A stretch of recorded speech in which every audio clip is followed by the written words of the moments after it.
guys, it's Dark Architect 18 back here with another YouTube video, and today we're going to be doing the Prinz Eitel Friedrich video. So we're going to be doing the commander, then the mods, then the stats, and then the gameplay.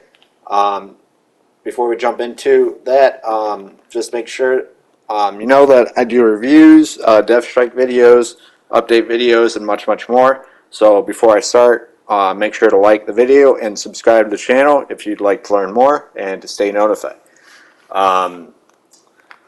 And staying notified will also allow you to be able to be up to date in terms of my videos as well. So now we got Henry J. Hyde on the screen. We got Porcupine, Flammable Cannoneer. We got Marksmanship, Master Mechanic, and Running with Scissors, Mikhail Keterov, and Azulain Scharnhorst. So you got a dispersion slash a turret traverse build here.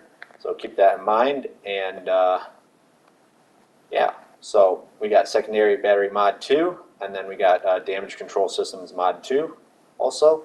So survivability, we got a 65 rating with a 54,970 HP, 6 to 320 millimeters of armor, 27% torpedo damage reduction.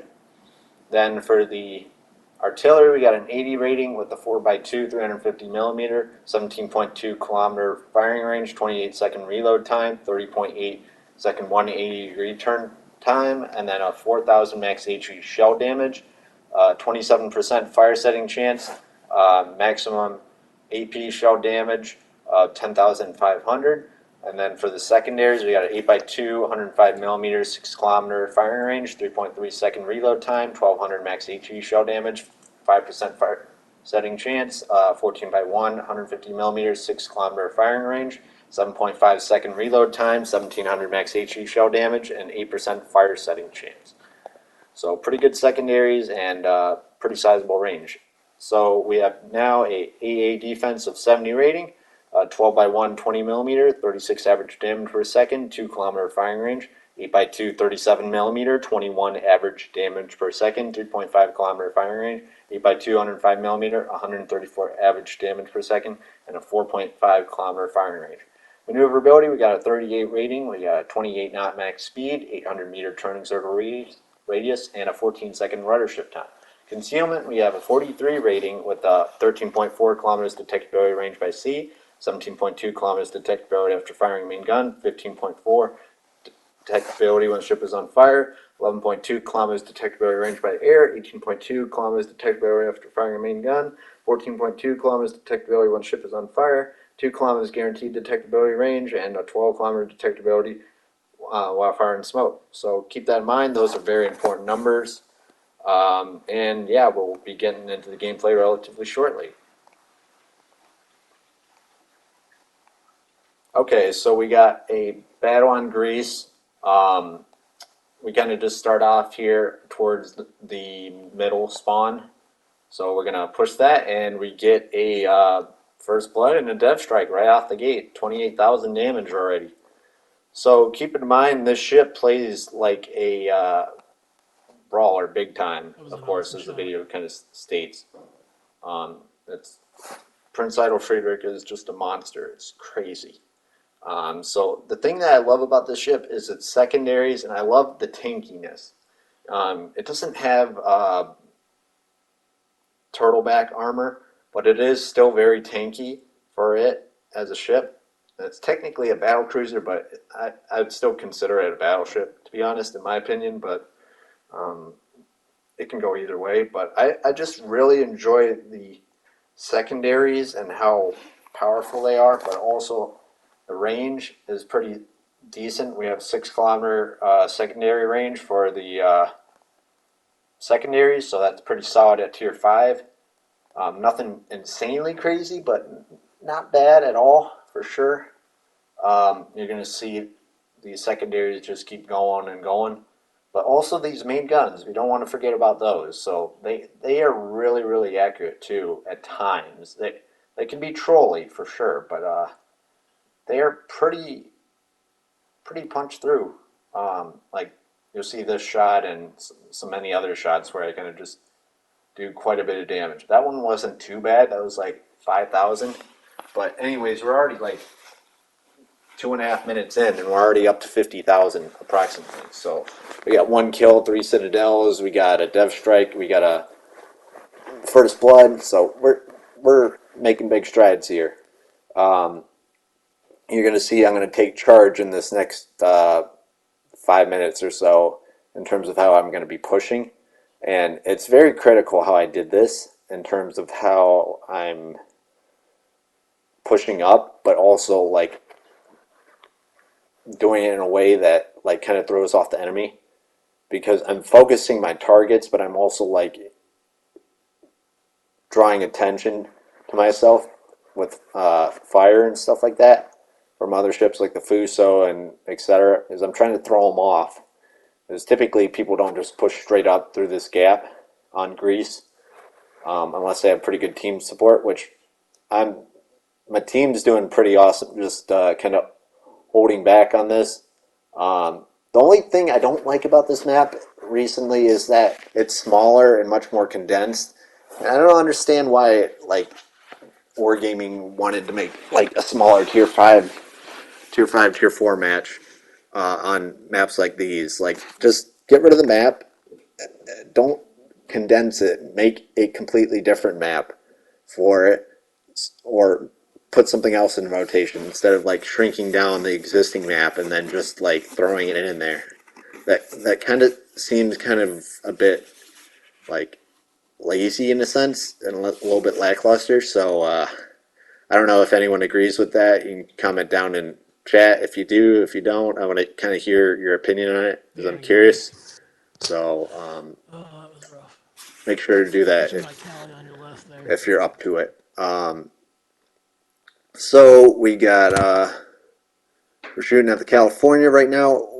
We got some planes shot down. We got like 6 planes, or no, 2 or 3 planes shot down, like 17 secondary hits, and then we got a pretty good selection of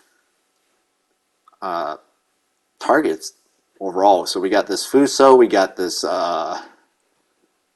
Bayern, we got the Ryujo back there, we got the Nevada and the California right there. So yeah, so I'd say overall this ship is really fun to play. I definitely suggest getting it if you don't have it. If you want to play like a brawler and you enjoy brawler kind of types of ships from the Germans, definitely recommend this.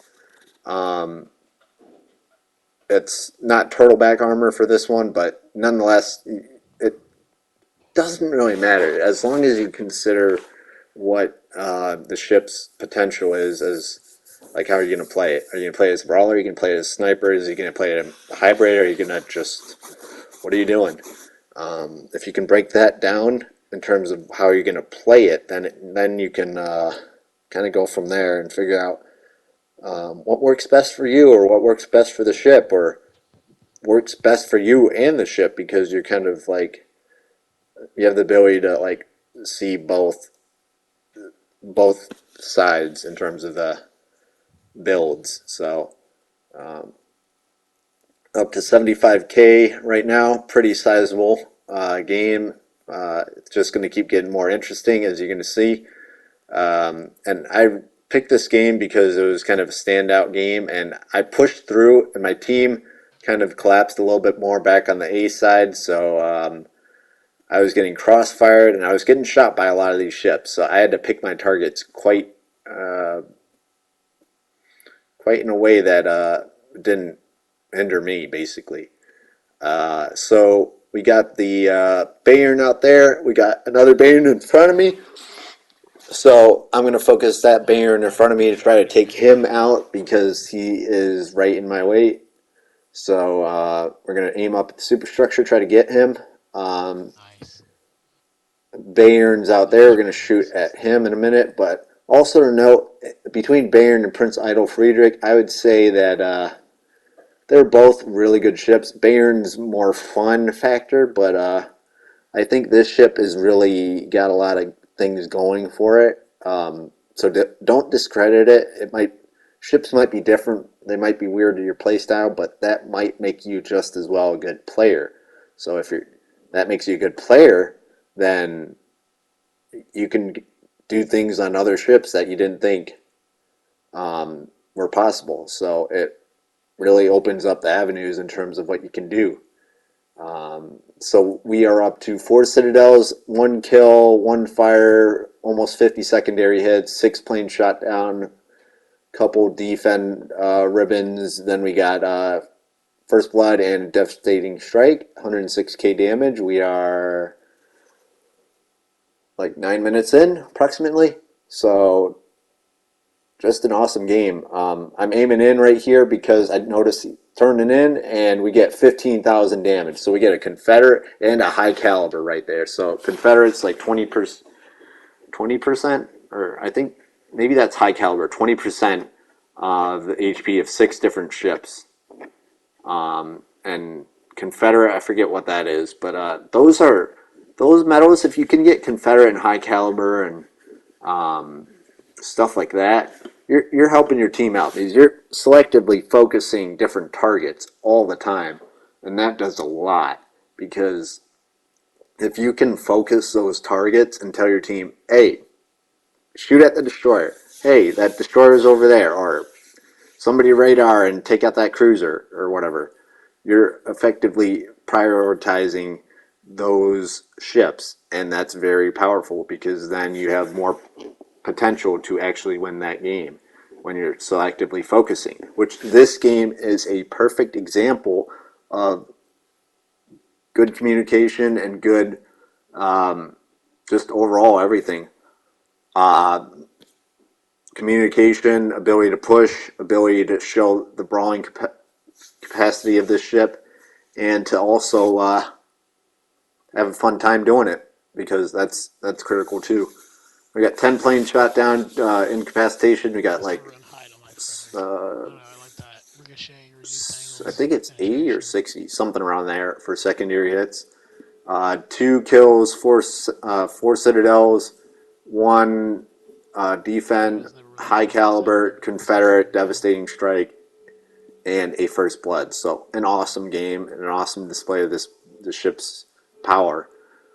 This is a high build, remember, so this is a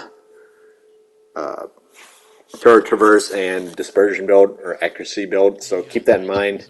Very powerful. You don't want to mess with it, and as you kind of just level up your commanders, things get more potent. So I hope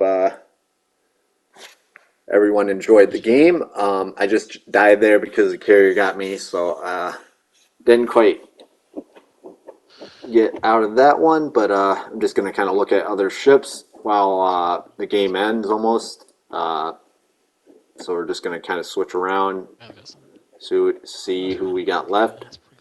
So most of the people are at C, but well, actually B and C. Our team is actually at B and C. They're going to be heading towards the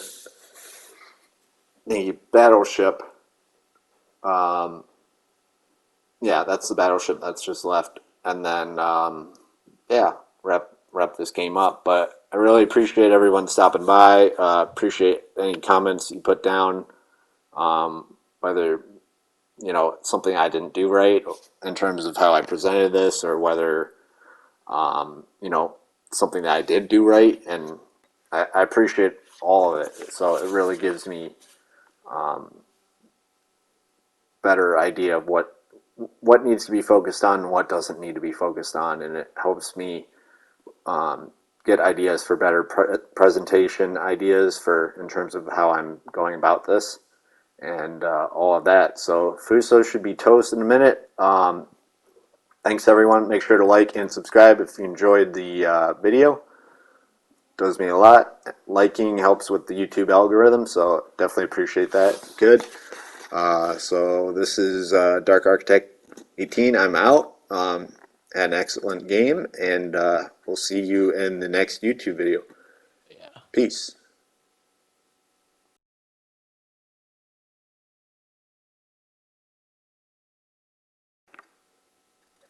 Okay, just want to say thanks once again for everyone tuning in the video.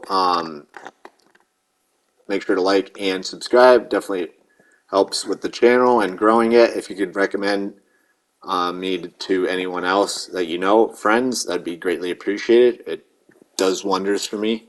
And yeah, it helps with the channel growing and helps with all of that. So I definitely appreciate everyone. You do not go unnoticed for sure. Appreciate it. Thanks, everyone.